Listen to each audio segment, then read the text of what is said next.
एक दयालु दुनिया क्या है? यह शांति और समृद्धि का अंतिम समाधान क्यों है और इसे कैसे बनाया जाए? इमरान नोमान द्वारा संस्थापक, हमदर्द दुनिया दयालु दुनिया। एक सवाल है जो हर पीढ़ी अंततः पूछती है और हर पीढ़ी अब तक जैसे जवाब देने में विफल रही है। क्यों हमारी संधियों, हमारी प्रौद्योगिकियों और हमारे घोषित आदर्शों के बावजूद दुनिया युद्ध, भूख और विभाजन का स्थान बनी हुई है? यह लेख सीधे 3 प्रश्नों के उत्तर देता है। एक दयालु दुनिया क्या है? स्थायी शांति और समृद्धि के लिए यह एकमात्र समाधान क्यों है? कई विकल्पों में से एक नहीं, बल्कि केवल एक ही विकल्प जो लक्षणों के बजाय मूल कारण को संबोधित करता है। और हम वास्तव में इसे कैसे बनाते हैं? उत्तर धर्म, विज्ञान, मनोविज्ञान, दर्शन और सादे तर्क पर आधारित है, जो सभी एक ही निष्कर्ष पर आते हैं: करुणा, प्रतिस्पर्धा या सजा नहीं। वह आयोजन सिद्धांत है जिस पर सभ्यता हमेशा से बनी थी। दयालु दुनिया का वास्तव में क्या अर्थ है? एक दयालु दुनिया एक नारा या मूड नहीं है। यह एक प्रस्तावित संरचनात्मक मानक है कि व्यक्ति, संस्थान और राष्ट्र कैसे निर्णय लेते हैं। यह 3 भाग के अनुशासन पर टिकी हुई है। मान्यता, बिना इनकार या दूरी के दुख को स्पष्ट रूप से देखना। जिम्मेदारी, यह स्वीकार करना कि पीड़ा किसी और की समस्या नहीं है। कार्रवाई, उस जिम्मेदारी को निरंतर, ठोस व्यवहार में अनुवादित करना। यही वह है जो करुणा को सहानुभूति या सहानुभूति से अलग करता है। सहानुभूति दूर से खेद महसूस करती है। सहानुभूति दर्द को महसूस करती है, जैसे कि यह किसी का अपना हो। दोनों महसूस करना बंद कर सकते हैं। एक नेता शरणार्थियों के लिए सहानुभूति महसूस कर सकता है और फिर भी एक सीमा को बंद कर सकता है। एक कंपनी अपने कर्मचारियों के प्रति सहानुभूति व्यक्त कर सकती है और फिर भी उनके वेतन में कटौती कर सकती है। करुणा भावना और कार्रवाई के बीच की खाई को बंद कर देती है। यह एक पूर्ण सर्किट है, खुला नहीं, और यही कारण है कि इसे अपने नरम चचेरे भाइयों के बजाय एक शांतिपूर्ण दुनिया का संचालन सिद्धांत बनना है। धर्म करुणा को आधार के रूप में क्यों इंगित करता है? हर प्रमुख आध्यात्मिक परंपरा स्वतंत्र रूप से करुणा को सर्वोच्च कानून के रूप में पहुंची, एक पक्ष के रूप में नहीं, बल्कि एक नैतिक जीवन के आयोजन सिद्धांत के रूप में। इस्लाम दया, रहमा को ईश्वर के परिभाषित गुण के रूप में परिभाषित करता है। कुरान का लगभग हर अध्याय सबसे दयालु का आह्वान करके खुलता है। पैगंबर मोहम्मद को सभी सृष्टि के लिए दया के रूप में भेजा गया है, न कि एक जनजाति या राष्ट्र के लिए। ईसाई धर्म करुणा को अपनी नैतिकता के केंद्र में रखता है, अपने पड़ोसी को अपने समान प्यार करने की आज्ञा के माध्यम से, और एक चरवाहे की छवि के माध्यम से जो 99 को छोड़ देता है और जो खो गया है। बौद्ध धर्म करुणा के चारों ओर एक पूरा मार्ग बनाता है। सभी संवेदनशील प्राणियों के लिए करुणा इस मान्यता के साथ जोड़ा गया है कि एक प्राणी की अपनी शांति दूसरों की पीड़ा से राहत से अविभाज्य है। हिंदू धर्म अहिंसा, गैरहानि, एक मूल अनुशासन के रूप में सिखाता है और दूसरों की सेवा को अपने आप में पूजा के रूप में फ्रेम करता है। यहूदी धर्म टिक्कुन ओलम के सिद्धांत को वहन करता है, दुनिया की मरम्मत करना, अजनबी के प्रति न्याय और दया को पवित्र दायित्वों के रूप में मानना, न कि वैकल्पिक दान। ये परंपराएं धर्मशास्त्र, अनुष्ठान और इतिहास में बहुत भिन्न हैं, लेकिन उनमें से किसी ने भी प्रतिस्पर्धा, विजय या स्वार्थ पर अपना नैतिक मूल नहीं बनाया। प्रत्येक अपनी भाषा में एक ही गंतव्य पर पहुंचा। करुणा एक निजी भावना नहीं है, बल्कि एक सार्वजनिक कर्तव्य है जो हर इंसान के लिए बकाया है, और कई परंपराओं में प्राकृतिक दुनिया के लिए भी। फिर भी लाखों लोग धर्मग्रंथों को याद करते हैं और हजारों संस्थाएं धार्मिक ज्ञान सिखाती है, जबकि युद्ध, नफरत, भ्रष्टाचार और गरीबी जारी है। इससे पता चलता है कि केवल धार्मिक ज्ञान ही तब तक पर्याप्त नहीं है जब तक कि वह चरित्र को न बदल दे। धर्म का सबसे बड़ा उद्देश्य कभी भी केवल धार्मिक गतिविधि को बढ़ाना नहीं था। इसका सबसे बड़ा उद्देश्य हमेशा दयालु मनुष्यों को विकसित करना था। जहाँ कहीं भी ईमानदार आध्यात्मिक नेताओं ने अकेले अनुष्ठान पर करुणा, न्याय और आपसी देखभाल को प्राथमिकता दी है। इतिहास दिखाता है कि समाज परिणामस्वरूप अधिक शांति, विश्वास और समृद्धि का अनुभव कर रहे हैं। क्यों विज्ञान करुणा को आधार के रूप में इंगित करता है? यदि धर्म रहस्योद्घाटन और प्रतिबिंब के माध्यम से करुणा तक पहुंचा, तो विज्ञान अब जीव विज्ञान और न्यूरोकेमिस्ट्री के माध्यम से उसी स्थान पर पहुंच रहा है।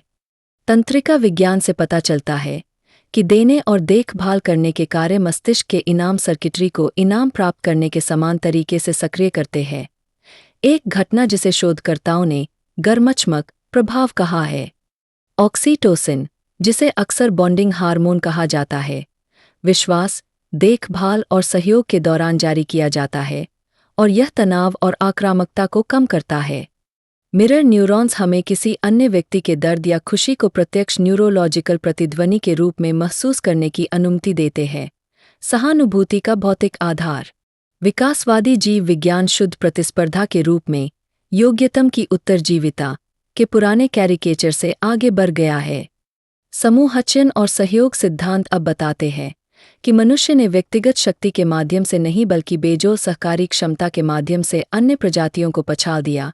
साझा बाल पालन, भोजन वितरण और सामूहिक रक्षा। करुणा, इस प्रकाश में, जीवित रहने की प्रवृत्ति के शीर्ष पर एक विलासिता नहीं है। यह उत्तरजीविता की मुख्य रणनीतियों में से एक है। यह प्राकृतिक संतुलन प्रणाली का आधार है। मनुष्य दो न्यूरोकेमिकल बलों द्वारा संचालित होते हैं। डोपामाइन, जो अल्पकालिक आनंद और इनाम की तलाश को बढ़ावा देता है, और सेरोटोनिन, जो दीर्घकालिक आंतरिक शांति और स्थिरता को बनाए रखता है। एक ऐसा समाज जो डोपामाइन संचालित गतिविधियों को अधिक पुरस्कृत करता है, प्रतिस्पर्धा, खपत, अल्पकालिक लाभ, जबकि सेरोटोनिन आधारित स्थिरता, समुदाय, विश्वास, करुणा, आज के संकटों को परिभाषित करने वाले लक्षणों का उत्पादन करता है। चिंता, खंडित संस्थान और संघर्ष जो कभी भी पूरी तरह से हल नहीं होता है। संतुलन, एक ड्राइव को दूसरे पर ले जाने का नहीं, सार्वजनिक नीति के रूप में करुणा के लिए जैविक तर्क है।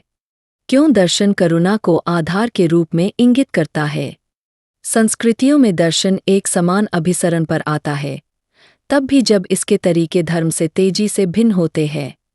कन्फ्यूशियस ने रेन, परोपकार, मानवीयता को नैतिक जीवन के केंद्र में रखा, यह सिखाते हुए कि एक शासक की वैधता लोगों की देखभाल पर टिकी हुई है, न कि उन पर बल डालने पर। अरस्तू के सद्गुण नैतिकता ने उदारता और दोस्ती जैसे करुणा आसन गुणों को भावना के रूप में नहीं बल्कि चरित्र की आदतों के रूप में माना। जब तक कि वे एक व्यक्ति नहीं बन जाते, तब तक बार बार कार्रवाई के माध्यम से खेती की जाती है, जो प्रशिक्षित मानक को प्रतिध्वनित करता है, जो इस सिद्धांत ने करुणा के लिए प्रस्तावित किया है। इमैनुएल कांट, हालांकि भावनाओं पर कारण के लिए प्रसिद्ध है, फिर भी हर इंसान को अपने आप में एक अंत के रूप में मानने में अपनी स्पष्ट अनिवार्यता को आधार पर रखा, कभी भी केवल एक साधन के रूप में नहीं। करुणा का एक दार्शनिक दर्पण पीड़ा को किसी और की समस्या बनने देने से इनकार करना। रूमी और सूफी परंपरा ने प्रेम और करुणा को उस शक्ति के रूप में वर्णित किया है जो स्वयं और दूसरे के बीच अलगाव के भ्रम को भंग कर देती है। करुणा की दार्शनिक जड़ एक बार वास्तव में महसूस होने पर निजी क्यों नहीं रह सकती है? आधुनिक नैतिक दर्शन, देखभाल नैतिकता से लेकर अमर्त्य सेन के क्षमता दृष्टिकोण तक, तेजी से तर्क देता है कि न्याय को केवल नियमों या अनुबंधों से नहीं मापा जा सकता है, बल्कि इस बात से भी मापा जा सकता है कि क्या मनुष्य वास्तव में गरिमा के साथ जीने में सक्षम है। एक मानक करुणा लेनदेन नहीं, पूरा करने के लिए बनाया गया है। जहां ये दर्शन विधि, कर्तव्य, गुण, परिणाम या देखभाल पर असहमत है, वे इस पर काफी हद तक सहमत है। एक अच्छा जीवन और एक अच्छा समाज केवल स्वार्थ पर नहीं बनाया जा सकता है। कुछ संबंध परक, कुछ ऐसा जो हमें एक दूसरे के लिए बाध्य करता है, उसे नियमों के नीचे बैठना पड़ता है। मनोविज्ञान करुणा को आधार के रूप में क्यों इंगित करता है? विकासात्मक मनोविज्ञान धर्म और दर्शन ने विश्वास और तर्क पर क्या प्रस्तावित किया है, इसके प्रत्यक्ष प्रमाण जोड़ता है। जॉन बॉल्बी और मैरी एंसवर्थ द्वारा स्थापित अनुलग्नक सिद्धांत से पता चलता है कि देखभाल करने वालों के साथ एक बच्चे के शुरुआती बंधन विश्वास, भावनात्मक विनियमन और सहानुभूति के लिए उनकी आजीवन क्षमता को आकार देते हैं। एक सुरक्षित, दयालु वातावरण में पला बड़ा बच्चा दूसरों के प्रति करुणा बढ़ाने के लिए आंतरिक स्थिरता विकसित करता है। इसके बिना उठाए गए बच्चे को क्रोध, चिंता और संबंधपरक नुकसान से जूझने की अधिक संभावना होती है। अल्बर्ट बंडुरा के सामाजिक शिक्षण सिद्धांत, बोबो गुलिया प्रयोगों के माध्यम से प्रसिद्ध रूप से प्रदर्शित किया गया, ने दिखाया कि बच्चे व्यवहार सीखते हैं आक्रामकता सहित, मुख्य रूप से उनके आसपास के वयस्कों को देखकर और उनकी नकल करके, जन्मजात स्वभाव के माध्यम से नहीं। हिंसा से सीखी जाती है, करुणा से सीखी जाती है। जन्म के समय चरित्र निश्चित नहीं होता है, यह पर्यावरण द्वारा निर्मित है। लॉरेंस कोहलबर्ग के नैतिक विकास के चरणों से पता चलता है कि नैतिक तर्क स्वयं चरणों के माध्यम से परिपक्व होता है। सजा के डर से वास्तविक आंतरिक नैतिक सिद्धांत की ओर बढ़ता है, लेकिन केवल तभी जब किसी व्यक्ति को उस उच्च चरण की ओर निर्देशित और शिक्षित किया जाता है। अविकसित छोड़ दिया गया नैतिक तर्क जल्द से जल्द स्टाल हो जाता है। स्वार्थी दंड परिहार स्तर ठीक उसी स्तर से काम करता है जहां से अधिकांश न्याय प्रणालियां अभी भी काम करती है। आघात सूचित मनोविज्ञान आगे दिखाता है कि प्रारंभिक प्रतिकूलता, दुर्व्यवहार, उपेक्षा, अस्थिरता मस्तिष्क के विकास को उन तरीकों से बदल देती है जो किसी व्यक्ति को उन व्यवहारों की ओर प्रवृत्त करती है जिनकी समाज बाद में निंदा करता है और दंडित करता है। बचपन की स्थितियों की अनदेखी करते हुए वयस्क को दंडित करना जो उन्हें उत्पन्न करते हैं, कारण को अछूता छोड़ते हुए लक्षण को संबोधित करते हैं। मनोविज्ञान संक्षेप में इस बात की पुष्टि करता है कि धर्म ने लंबे समय से क्या सिखाया है और दर्शन ने लंबे समय से तर्क दिया है। मानव चरित्र निश्चित नहीं है, इसकी खेती की जाती है, और करुणा से जो विकसित होता है वह करुणा पैदा करता है। उपेक्षा या क्रूरता से जो खेती की जाती है वह खुद को पुनः उत्पन्न करती है। करुणा का तर्क पशु और मशीन, धर्म, विज्ञान और मनोविज्ञान से परे करुणा के लिए एक और तर्क है, एक सादे तर्क पर बनाया गया है, दो सरल तुलनाओं का उपयोग करते हुए, जानवर और मशीन। पशु उदाहरण, एक भेड़िया शावक, एक शेर शावक, एक पक्षी, एक मछली, उनमें से कोई भी अपने माता पिता से नैतिक निर्देश, नैतिक मार्गदर्शन या करुणा शिक्षा प्राप्त नहीं करता है, और फिर भी वे ठीक वैसे ही विकसित होते हैं जैसा प्रकृति ने उन्हें बनाया है। एक भेड़िए को भ्रष्ट न बनने के लिए सिखाने की आवश्यकता नहीं है। शेर को शेर बने रहने के लिए नैतिक परवरिश की जरूरत नहीं होती है। उनकी गुणवत्ता उनकी प्रकृति वृत्ति द्वारा तय की जाती है, भले ही उन्हें कैसे पाला जाए। कैद में पाले गए एक जानवर और जंगल में पाला गया जानवर अभी भी मूल रूप से व्यवहार करते हैं जैसा कि उनकी प्रजाति व्यवहार करती है। मनुष्य वास्तव में इस एक महत्वपूर्ण संबंध में भिन्न है। हमारी प्रकृति केवल वृत्ति से तय नहीं होती है। दयालु परवरिश और शिक्षा के बिना छोड़ दिया गया मानव चरित्र तटस्थ नहीं रहता है। यह स्वाभाविक रूप से स्वार्थ, क्रोध और नुकसान की ओर बढ़ता है। यही कारण है कि हर बच्चा निर्दोष दुनिया में प्रवेश करता है, फिर भी हर वयस्क ऐसा नहीं रहता है। कोई भी बच्चा घृणित, हिंसक, भ्रष्ट या अपराधी पैदा नहीं होता है। चरित्र धीरे धीरे विकसित होता है, परिवार, शिक्षा, संस्कृति और पर्यावरण द्वारा आकार लेता है। यदि समाज मानव व्यवहार को आकार देने में इतनी बड़ी भूमिका निभाता है, तो समाज खुद को परिणाम से पूरी तरह से अलग नहीं कर सकता है। आधुनिक न्याय प्रणाली आमतौर पर केवल एक ही प्रश्न पूछती है, अपराध किसने किया? एक अधिक पूर्ण न्याय यह भी पूछेगा, अपराध करने वाले व्यक्ति को क्या बनाया? मशीन का उदाहरण, विचार करें कि क्या होता है जब कोई कंपनी एक मशीन बनाती है और वह मशीन बाद में गंभीर नुकसान पहुंचाती है। कोई भी मशीन को दोष नहीं देता है और कोई भी इसे दंड नहीं देता है। जांचकर्ता डिजाइनरों, इंजीनियरों, सुरक्षा निरीक्षकों और रखरखाव प्रणाली की जांच करते हैं। मशीन की मरम्मत या पुनः डिजाइन किया जाता है ताकि विफलता दोहराई न जाए, और अगली विफलता को रोकने के लिए इसके आसपास की प्रणाली में सुधार किया जाता है। हम किसी मशीन को उस डिजाइन दोष के लिए नहीं छोड़ते हैं जिसे उसने नहीं चुना था, हम इसे ठीक करते हैं। मनुष्य, जानवरों के विपरीत, वृत्ति से पूरी तरह से गठित नहीं होते हैं। और मशीनों के विपरीत, उनके पास स्वतंत्र इच्छा है, लेकिन वह स्वतंत्र इच्छा अभी भी बचपन के अनुभव, परवरिश, आघात और पर्यावरण द्वारा गहराई से आकार ली गई है। यह जवाबदेही को मिटाता नहीं है, यह इसे फिर से परिभाषित करता है। गलत काम करने की जिम्मेदारी केवल उस व्यक्ति पर नहीं है जो निर्दोष जीवन शुरू करता है, बल्कि उस परिवार और समाज के साथ संयुक्त रूप से जिसने उन्हें आकार दिया। तार्किक प्रतिक्रिया तब अलगाव में सजा नहीं है, बल्कि मान्यता, जिम्मेदारी और मरम्मत पर बनी एक प्रणाली है। पुनर्वास केंद्र, मनोवैज्ञानिक उपचार, करुणा आधारित शिक्षा, परिवार परामर्श और सामाजिक पुनरेकीकरण, इसके बजाय, जवाबदेही के बजाय नहीं। यह करुणा को ही फिर से परिभाषित करता है। यह न केवल एक नैतिक प्राथमिकता है, यह निवारक सामाजिक बुनियादी ढांचा है, यकीनन सभी का सबसे मौलिक मानव अधिकार, क्योंकि एक व्यक्ति दयालु परवरिश से इनकार करता है जो नुकसान पहुंचाता है, वह व्यक्ति बनने की अधिक संभावना है। बच्चे सहानुभूति से सहानुभूति, दयालुता से दयालुता और हिंसा से हिंसा सीखते हैं। एक समाज जो दयालु परवरिश में कम निवेश करता है, वह अपने स्वयं के संकटों का निर्माण करता है और फिर उन लोगों को दंडित करता है जिन्हें वह अच्छी तरह से उठाने में विफल रहा। यह तर्क दुनिया के बड़े असंतुलन तक भी फैला हुआ है।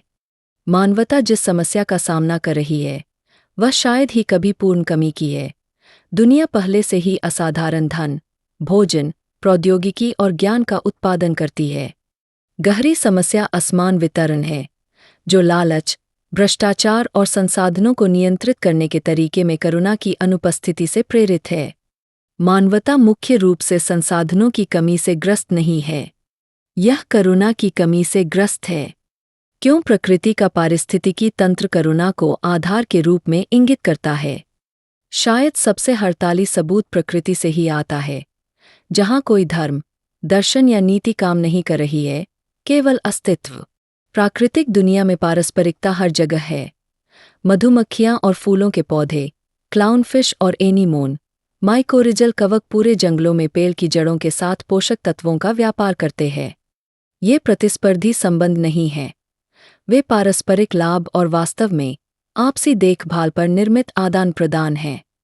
कीस्टोन प्रजातियां, येलोस्टोन में भेलिया, समुद्री ऊदबिलाव समुद्री जंगलों में, सवाना में हाथी, पूरे पारिस्थितिक तंत्र के संतुलन को बनाए रखते हैं, जो उनकी संख्या के अनुपात में नहीं होते हैं, और जब उन्हें हटा दिया जाता है तो पूरी प्रणाली अस्थिर हो जाती है। संतुलन रिश्तों को बनाए रखने पर निर्भर करता है, न कि किसी एक प्रजाति पर अपने स्वयं के लाभ को अधिकतम करने पर। होमोस्टैसिस, वह सिद्धांत जिसके द्वारा जीवित प्रणालियां स्थिरता बनाए रखने के लिए स्वविनियमन करती है, ऊपर वर्णित प्राकृतिक संतुलन प्रणाली को प्रतिबिंबित करती है। एक पारिस्थितिकी तंत्र जो एक दिशा में अधिक निकालता है, ढह जाता है, जैसे कि एक समाज जो दीर्घकालिक स्थिरता की कीमत पर अल्पकालिक लाभ को अधिक पुरस्कृत करता है। सहजीवी वन, फंगल नेटवर्क के माध्यम से जड़ से जुड़े हुए, मजबूत और कमजोर पेड़ों के बीच संसाधनों को साझा करते हैं। एक घटना जिसे शोधकर्ताओं ने वुड वाइड वेब उपनाम दिया है, जहां पूरे जंगल का स्वास्थ्य वितरण पर निर्भर करता है, जमाखोरी पर नहीं। प्रकृति ने शास्त्र नहीं पढ़ा या दर्शन का अध्ययन नहीं किया, यह संतुलन और अन्योन्याश्रयता के माध्यम से सबसे लंबे समय तक जीवित रहा। वही निष्कर्ष कि करुणा, सहयोग और साझा जिम्मेदारी शुद्ध स्वार्थ से बेहतर प्रदर्शन करती है। पारिस्थितिक तंत्र से, मस्तिष्क से, प्राचीन दर्शन से और हर प्रमुख विश्वास से उभरती है। यह कोई संयोग नहीं है, यह अभिसरण साक्ष्य है। करुणा की 5 परतें। यदि करुणा इतनी सार्वभौमिक है तो इसे स्केल करना चाहिए।